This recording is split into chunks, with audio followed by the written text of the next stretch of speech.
What is up? Thank you for coming to my channel, Prison POV. Shout out to the members of the channel. Shout out to the Point of View crew and Trip on This. You'll never see me wear a shirt like this. I mean, have you ever? It's hardly never and very rare for me to wear a shirt like this. And by this, I mean Chicago Cubs. You won't see me wearing a team or, my favorite team, any kind of a sports branding. I'm just not into sports. I don't follow sports. I don't wear sports clothing. However, this shirt got my attention. This shirt got my blood flowing because, it's khaki. I hardly never, if ever, see a straight up tan khaki t-shirt. I just don't recall seeing them. I'm sure they're out there. I've never had one. So the color got my attention. And then look how it's tailored. Almost to a T. Look at that neck. Look at the shoulder seam. It fits great. I dig the color. I decided I'm going to wear it. In spite of the Chicago Cubs insignia. So I go to the store this morning to get a rock star. And the guy behind me in line starts a big conversation with me and wants to chat it up about Chicago Cubs. What's up with those Chicago Cubs, he says. He tells me they're his favorite. He really loves them. He likes my shirt. On and on about the Cubs. I just smiled and nodded. Cubs. And dipped out, homeboy. I hope that was a little bit funny because my next statement, our next point of conversation is not going to be so happy, not so funny. Unfortunately, I have to report that Tommy Porter passed away on a motorcycle in 2022. Now, Tommy Porter is the Tommy from the video I did a couple days ago called Axel Had Tommy Break It Off. And the video is not disrespectful to Tommy at all, even though the title might be by him breaking it off. You have to watch it, not disrespectful. In the video, and even now I say, got a lot of love for Tommy. Really sorry to hear he passed away. And it's crazy because in that video about Axel and Tommy, I let it slip out Tommy's last name. I said Tommy Porter. I did not mean to. I meant to just keep it at Tommy. But he has one of those names that you say the first and last. Like his name really isn't Tommy, it's Tommy Porter. Just like the homeboy Corey Davis. Some people have names that just their last name just, it flows. It follows. So I said Tommy Porter. Someone hit me up in the comments and said he passed away. I looked him up in the obituary and sure enough he did. My condolences to his family. He was a great dude. He was a downwood. He passed away from a motorcycle wreck. Motorcycles are dangerous. I don't have anything to do with them. I've been on a motorcycle twice in my life. Once, I was living with my stepbrother. We were roommates. Living in my mom and dad's pad. My dad and stepmom's pad. It's a whole different story. We're roomies, homeboy. I had a job at the key shop. I'm asking him for a ride to work. I think I was harassing him. I was like, hey, I'm running late. I need to get to the key shop. I'm supposed to open it up. Got to be there by 9. It's 8:50. Like, come on, dude, get up, let's go. I'm harassing him for a ride. My ride fell through until my stepbrother, dude, get me there. Get me to the key shop. He has a crotch rocket. He's like, come on, let's go. I never ride it. I don't have a motorcycle. I don't have a helmet. So I borrow a helmet from him. It doesn't fit real snug. It kind of fits big. I get on the back. I hold on tight. Dude, as soon as we hit Golden State Highway, he opens it up. We were going as fast as possible. Dude, and I'm hanging on with all my might, and the helmet, dude, flips, does a 180. Where are you at? The helmet does a 180. That's how loose it was. That's how fast we were going. The wind grabbed it, spun it around, but not 360. Oh no, a 180 shot. So now I'm just looking at the back. I'm blinded. And we're hauling ass and I'm holding on. And of course, he's not just flying as fast as possible. He's dipping in and out of lanes. Dude, we were going too fast to cry. Zoom, zoom. The tears weren't even sticking around. Oh boy, I'm dry-eyed. And it was one of the most scariest things I've ever been through in my life. So trip on this little tidbit though, while we're talking about motorcycles. Back in the day, way back in the day, I paroled from prison with an inheritance. Several $1,000 in a paid-off house. It was a long time ago. Of course, none of it remains, but I had it going on. And I'm a generous dude. I have a big heart, and I love those that I consider mine, homeboy. Those that are in my circle who I love, homeboy, and I know they love me, I'll do anything in the world for them. I have a very generous heart. And someone who I've known since kindergarten, a good friend of mine, sure we've had some troubles. Sure it's been up and down and rocky. Still consider him a good friend. I loaned him a few $1,000s to get a motorcycle.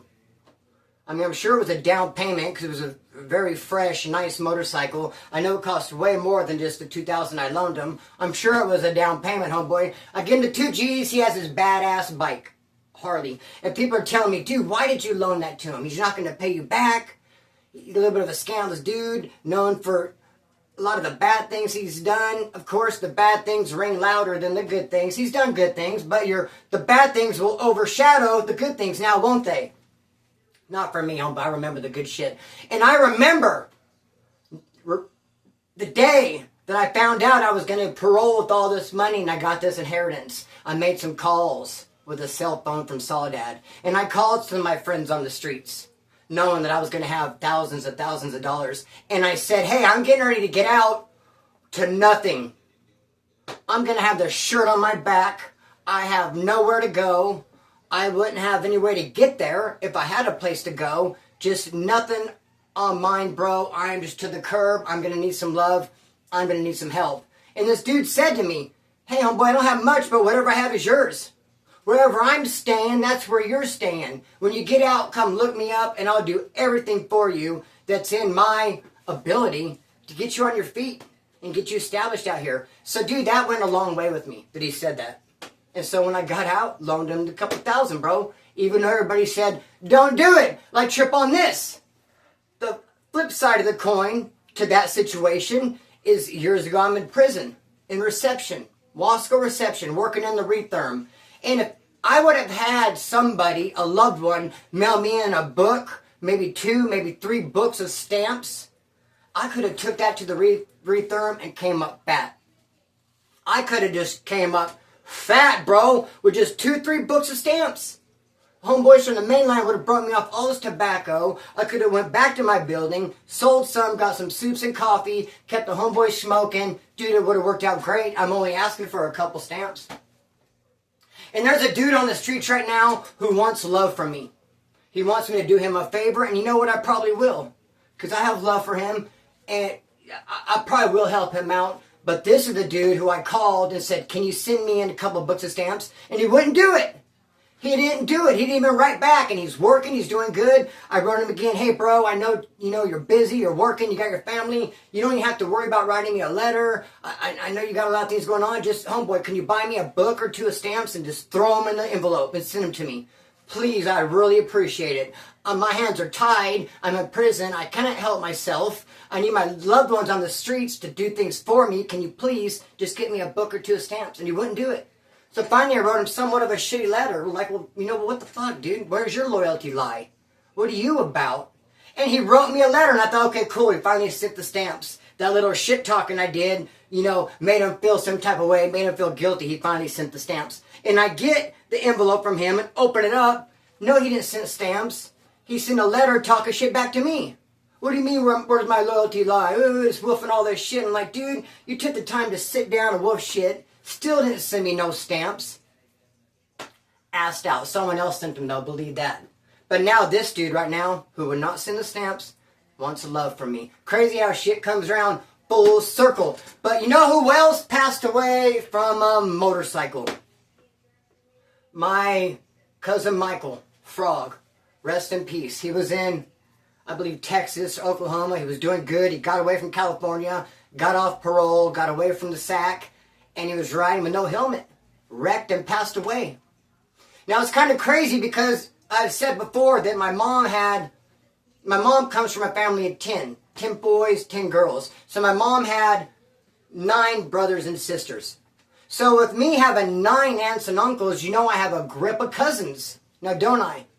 But the only people who ever... I feel like my camera's a little bit chueco.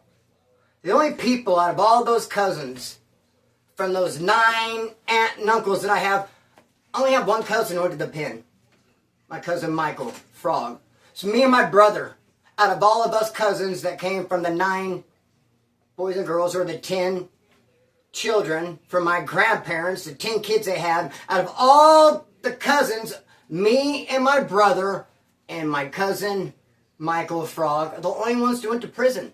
Trip out. I do have a cousin who works at the prison. He's a correctional officer. But that's pretty low numbers if you ask me. Because there's a grip of us. Only 3 of us went to prison. Now, me and my brother have several years, just years upon years in prison, multiple terms and violations, and we stayed GP active, to where my cousin Michael only had a term, maybe 1 violation, and he went PC, locked it up very quickly. Now, trip on this. My cousin Michael is at Centinela State Prison. Centinela is an active, poppin'-ass prison, homeboy. And he was in the gym, and I'm just sure they were just pushing prison politics full blast in that gym at Centinela, level 3. So they're partying, homeboy. They got a big old batch of some wine going. I don't know if it was 4th of July, if it was New Year's Eve, if it was Cinco de Mayo, if it was Super Bowl. I don't really know what the occasion, or maybe there just was no occasion, but the Woods and Southsiders decided to get together and get a big old bag of wine going. And now the crazy part about the story that I didn't really trip on until right now as I start recalling the story, is that as the story unfolds and I tell it, you're going to find out that the Woods were in control of that wine. The Woods are the one who had the batch, had possession of it, even though the Southsiders and Woods threw in on it. They all saved their sugar and their juices. They did whatever they had to do, make this batch possible, Southsiders and Woods, but the Woods are holding on to it. I wonder if it's because it's a serious write-up to get caught with wine. You lose 120 days that you cannot get back. And them being in a gym, they're probably all getting ready to go home. That's where they put you when you're getting ready to parole, is a gym. Especially a place like Centinela, level 3, where they have all those 5 buildings of cell blocks. The people's in the cells, as they get ready to parole, bro, they shoot into the gym. Full of a bunch of short-timers. No one wants to lose 120 days you cannot get back. I wonder if that's why they're like, hey, Woods, you guys hold the bag. You guys hold the wine. Now, one of my first violations, I'm a Wasco Reception C4. And the Southsiders come to me. Southsiders from Santa Barbara. And they say to me, Splinter, we have this big batch of wine going. It's going to be done in 3-4 days. If you hold it for 3 or 4 days in your locker and you babysit it and you burp it, because those bags of wine always blow up. That's why you have to put a little breather nozzle on them. They're always blowing up and you're always having to burp them. And when you burp them, it stinks like alcohol, bro. They're like, and you have to keep it warm. Dude, they're not over-exaggerating when they use the word babysit. You really are going to be babysitting this bag of wine. So these Southsiders tell me, hey, Splinter, we got this big old bag of Bisto, homeboy, this wine. If you could babysit it, if you could burp it for the next 3 or 4 days and keep it in your locker, you're in like Flynn. It's hammer time. You're going to get hammered with us, homeboy. And I was like, hell yeah. So I put the batch in my locker, dude. I just felt touched. I just felt, dude, it stroked my ego. Why'd they pick me? I must be a really solid wood. I must be a really cool dude to hang out with. They chose me, pulled me in on their bag of wine. All I gotta do is hold it. Then my homeboy said, no, Splinter, trip out. You get caught with that thing, it's 120 days, you're gonna lose time you cannot get back. I was pissed. I mean, dude, I'm only doing 90 more days. I do not want to lose 120. I told those fools, come get this bag of wine out of my locker. I want nothing to do with it. I don't want to get drunk. Now I know why you picked me. Not because I'm cool, it's because I'm gullible. It's because I bit hook, line, and sinker, brother. Pound it. I said, come get this wine out of my locker. I was pissed. I was yelling. I was making a scene. And then the Woods, of course, came and told me, Charlie Holmes, kick back, hush. You have to hold the wine because you already said you would. There's no taking it out of your locker. There's no giving it back. You already took possession of it. You already said you would. You're locked in. You're babysitting that thing for the next 2-3 days, Folio. But hey, look at the bright side. You're going to get drunk. Dude, and I didn't get caught and I got hammered, but I learned a lesson. Don't hold no one's wine. It's a setup. So they're in Centinela. My cousin Frog is in Sentinella in the gym. Southsiders and Woods throw this big old batch together. They got this big old bag of wine. And for whatever reason, dude, I don't even know why dude did this shit. But a black dude, the white guy who had the bag of wine had a black dude for a neighbor. Apparently he was very cool. I don't doubt that for a minute. I guess they were buddies. I guess he was a great guy. They would share books and they would talk and bullshit during count. I guess he was a cool dude. So this black guy tells his white neighbor, who he's pretty friendly with, let me get some of that. Let me get a cup. Let me get in. I don't have nothing, I can't bite off you. Or maybe threw him a couple bucks, whatever the case. This black dude's like, let me get in. Let me drink with you. I want to get hammered. Where you at? And the white dude says, okay, yeah, no problem. So the black dude gives him his tumbler, and the white dude takes it and scoops up his wine out of the bag. Whoop. And gives it to the black dude. Which that just tainted and contaminated the whole bag of wine. It's no longer good. Southsiders and Woods can no longer drink from this wine because a black dude's cup went into it, dipped into it. Now it's tainted. Now you're drinking after a black dude by proxy, which is a rule. It's a big no-no. And don't get mad at me. I didn't create the rule. It's been there for a long time, homeboy, and it's heavily enforced. There's no way you can drink or eat or smoke after a black dude, bro. It's looked down upon. Big time. You're going to get got for sure. So he took black dude's cup and dipped it in there, dude. And the Southsiders seen that. And, dude, on and cracking. Just a big, huge riot. The Southsiders rushed the Woods and got that ass. As they should have. Woods had that issue coming, bro. That issue coming for days. Had I been there, I would have told the Southsiders, kick back, let's not make a riot. We'll just 3-on-1 this dude who tainted the bag of wine. Don't make another. I would have tried to politic. I think I probably could have got it calmed down. There was not a good mouthpiece, apparently. No one was able to step up and politic and get it squashed. Southsiders rushed the Woods, bro, and whipped that ass. And now my cousin Michael ended up in the hole. There's only 2 reasons to go to the hole from a riot.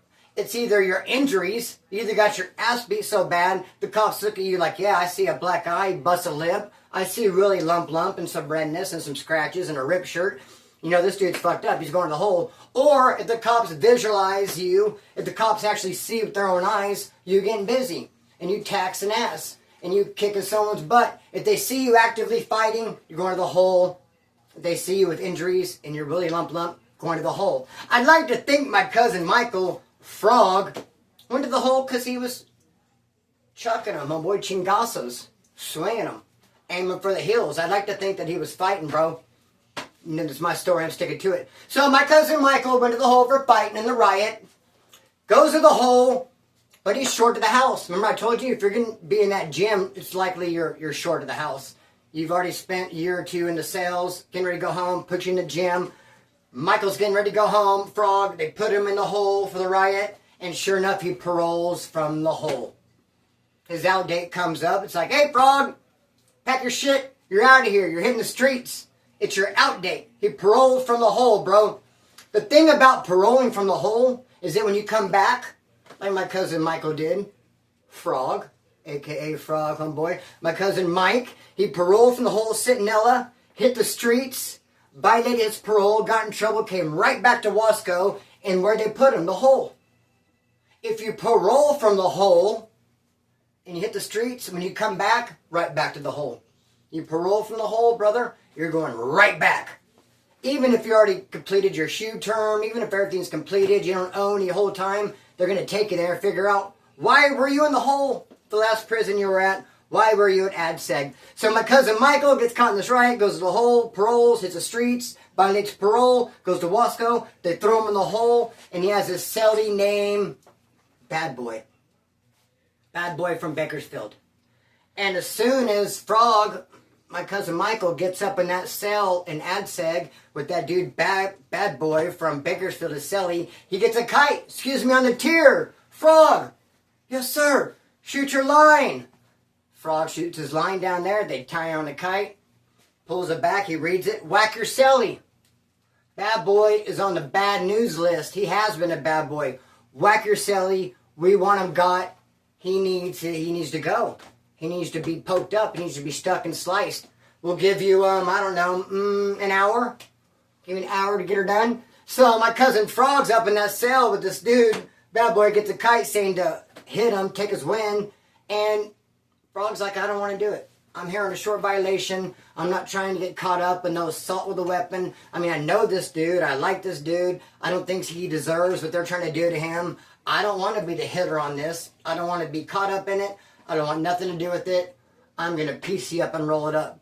And how the story is told to me, bro, how it unfolds, rumor has it that dude Bad Boy was telling my cousin Frog, like, dude, you're a pussy. Hit me. If you got a kite that says you hit me, fool. What's your problem? Don't go out like a bitch. Handle it, dog. Look, I'm right here. Look. Just don't give me my heart. Get me. Give me my side. Get it. Get your money. And Frog, my cousin's like, Charlie Holmes, PC'd it up, rolled it up, because he didn't want to stick a celly. So now he does his time on B yard, PC status, protective custody, because he wouldn't do the hit in the hole. He ends up going to the streets. He only makes it out there for a short time, and then he gets busted, and he's in Kern County Jail. So what do you do when you go to county jail and you just paroled from B yard on Wasco reception? From Wasco State Prison, you were on B yard, which B like 1 through 5 and half of 6 is PC.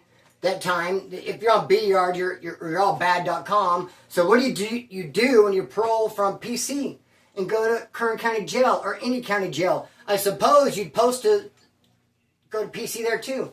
I don't know. GP, general population, full blast on mine. Never hit no PC yard, never even thought about it or considered it. But I would assume if you're PC in prison, when you come back to county jail, you say, hey, I'm PC. I paroled from B yard at Wasco, and they'll put you a blue band on, and you'll be locked up, protected custody, in county jail. But a lot of dudes don't do that. My cousin Michael included. They get into county jail. He's like, fuck it, I'm going to general population, the farm. They're smoking out there. They got weed. They got contact visits. They got phones open all day. They got store once a week. Nah, dude, I'm going to the farm. There's no one who knows me from B yard. No one's going to recognize me. I'm going to be accepted into the fold with open arms. I'm going out to the farm. So he goes into county jail and he tells them, I'm good. I'm GP. Just say put him out there on the farm. Throw him in Barracks 21. It only takes about 3 days before some dude's like, excuse me, I have a statement, I have a comment. That dude right there is all bad. He's PC. When I was at the hole at Wasco, he was supposed to stick to this dude. He didn't. They bought him, tiered him. He ended up going to B yard. He's all bad. Dude, there's no way you can escape from your past. Many people have thought so. Ended up curtains, ended up 6 feet deep because they thought that they could hide from their past. You cannot. If you do something at this prison, when you go to this prison, it's going to follow you. Dude, like every time without fail. There's just no way around it. If you do something here, dude, they're definitely going to know about it here. There's no way of being a PC dude over here and then coming here being GP and them not putting two. Dude, they know about it. Your past will catch up with you. So a lot of times I heard, I guess my cousin Michael though, a.k.a. Frog, when he went out to the farm that time, GP, he was just going to try to hit some clavos of tobacco. He just wanted to get some tobacco. Go to the store, get his smoke on, hoop some clavos, and then turn himself in, lock it up, PC it up, go tell the cops I gotta go. So I don't think he was going to try to stay out there permanently. I think my cousin Mike was smart enough to know that your past will catch up with you. There is going to be people showing up that remember you from the hole, not sticking that dude Bad Boy and locking it up, BR status, PC. Past going to catch up. I think he's smart enough to know that, but he just wanted to hang out for a couple of days and get some clavos. But they caught him. Homeboy Pokey caught him. He had the keys to Barracks 21. He said, Mike, Frog, whatever your name is, we already got the word. You didn't stick dude in the hole like you're supposed to. You locked it up, your PC. You're out here trying to slide. You're out here trying to, thinking no one's going to recognize you. We recognize you. You got caught.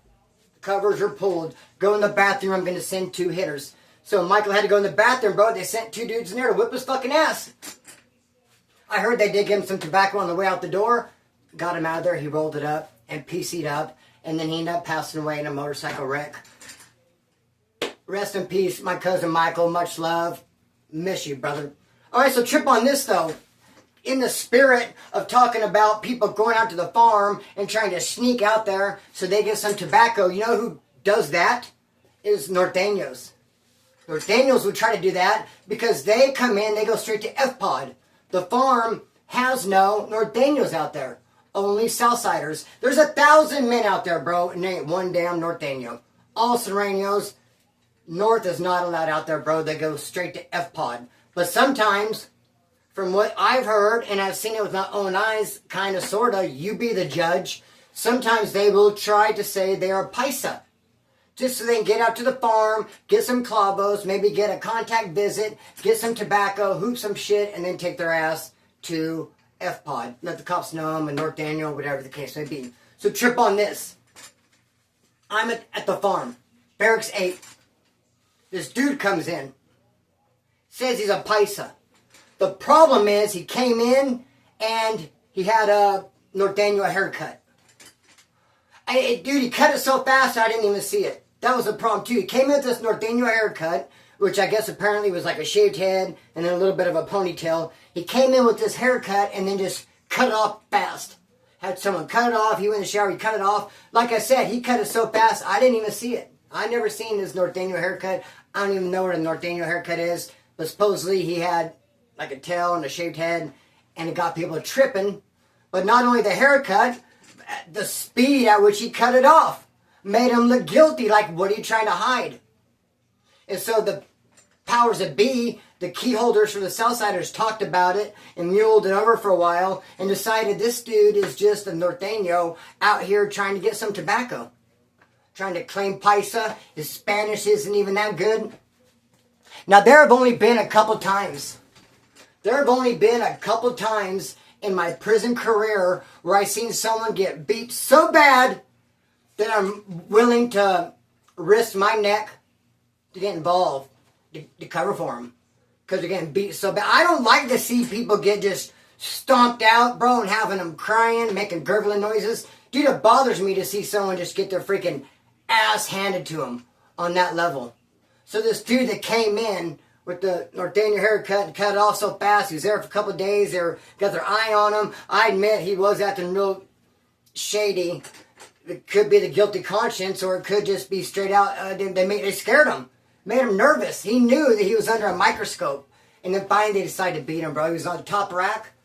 Those beds out there are triple rack. They're 3, so it's a top, a middle, and a bottom. They yanked him off the top. Boom! Straight to the ground.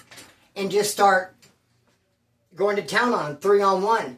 And then those 3 got tired and 3 more came in. And they're dragging around. Those 3 got tired and 3 more came in. Just going and going and going. Dude, knocked out. But then they came out with the mop ringer, the whole mop bucket. And when they start coming out with all that, then I felt like I had to get involved. I just felt like, dude, there's no cops in there. They're never going to stop. And I honestly, truly felt bad for this dude to where I looked out the window and I said, coming ondo! Man walking! I go, dude, the cops are coming. And they stopped and they all scattered. But they already had someone keeping point. They already have Southsiders looking out the window, keeping point. And when I said coming ondo, here come the cops, man walking, because I just felt bad there, just beat this dude senseless, homeboy. And then they went and grabbed the mop ringer, and they were just gonna, I couldn't allow it, man. I have a little bit of humanity. And so I said, coming ondo. And their own point man was like, nah, Charlie, it's good. But then they'd already stopped, they'd already scattered. Someone helped that dude up, pushed him out. Cops came and got him. Cops came through, checked some knuckles, took some of the dudes out. And then later on, after dinner, some people did approach me. Tried to stir the pot. Splinter, what was that? Why'd you get involved? Why'd you say coming ondo? They already had point men. They had people watching for the cops. That was not your business. You should not have done something. I was like, oh, I thought I just saw cops. I thought I was looking out. My bad. And they tried to pump it up more. Look, I thought I saw cops. And tried to tell me I didn't see what I thought I saw, homeboy. And then I'm trying to decide if I have this time for this other story. I don't think I do. About how this one skinhead got to beat just mercilessly. Oh, man, I felt so bad. I handed him a towel. My very own towel. I was like, dude, you probably can't even see because there's probably so much blood leaking off your head into your eyes.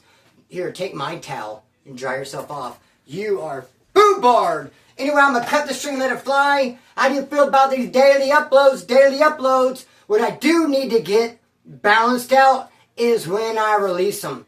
I need to dial that in. Because, dude, a video might pop up at 2 p.m., 10 p.m., 10 p.m., 8 a.m., 11 a.m., 2, 10, 11, 1, 3. We need them all at the same time. We need them all just the same time. I say every day like at 8 a.m. It's perfect.